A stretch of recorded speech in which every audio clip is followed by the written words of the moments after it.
You're absolutely right.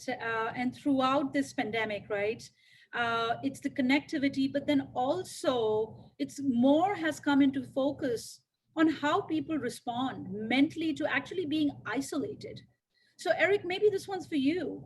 How should designers of the future incorporate emotional well being into their vision of the spaces that we work in? Yeah, I think you started to see it happening prior to the pandemic, where we were realizing that a lot of our work environments weren't working the way that they should. And I think there's, what does that mean? It means that there's however many people are contained within that space have a different expectation, a different need set personally. And I think right now, going back and really supporting, the well-being of others, those environments need to do something similar to what we're experiencing now, which is as tough as it is, you're working in the way that you want to work, you're working in a way that's comfortable to you. I know that's a big fear about returning to work, is that you don't have the same support system, the same comforts that support you as a unique individual.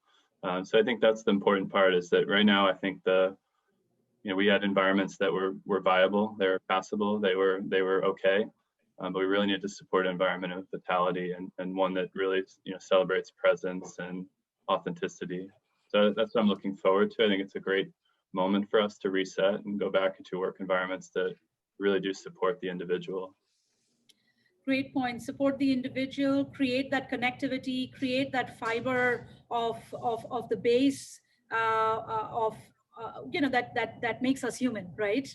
But in recent years, there's actually been a focus on creating spaces that fuel creativity. You've seen so many of the innovation labs, co-working spaces, for example, that have popped up. Toppy, how have you replicated this virtually for craft employees? What's been your approach to creating inviting, idea generating virtual spaces in the wake of the global pandemic? I think with the COVID pandemic, there were like three big themes that I saw. There was the democratization of knowledge, power, and technology. And what that facilitated was the idea of, okay, what is this foundation that we will create? Previously in physical offices, you had power and you had huge power symbols. So people had offices, you had innovation teams who would ideate in specific spaces. However, with the whole democratization of technology, it allowed us to say, what is this technological infrastructure that we can create where information can flow fluid, where we can keep employees in the flow of work, where we can create spaces where people and teams can spin in and out of business projects and achieve business objectives. So I'm sure most on the call will be able to relate. We pushed a collaborative tool out now. We're a large scale enterprise. We pushed out Microsoft Teams.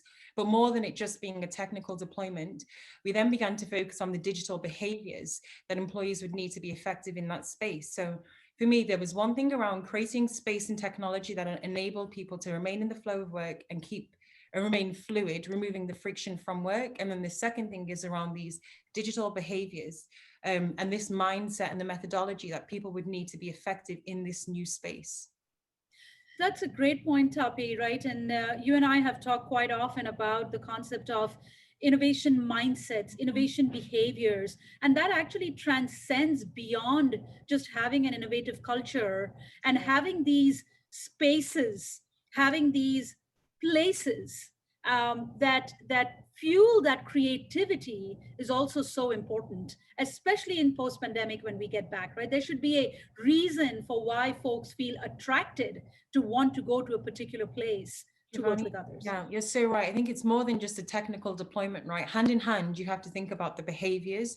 What does it take to be effective in that space? You're right about that innovation mindset. What are we encouraging and how are we educating people to think differently about achieving old things in new ways, or actually just achieving new things in new ways? But people need to feel empowered, and then they also need the technology to be able to support them to deliver that.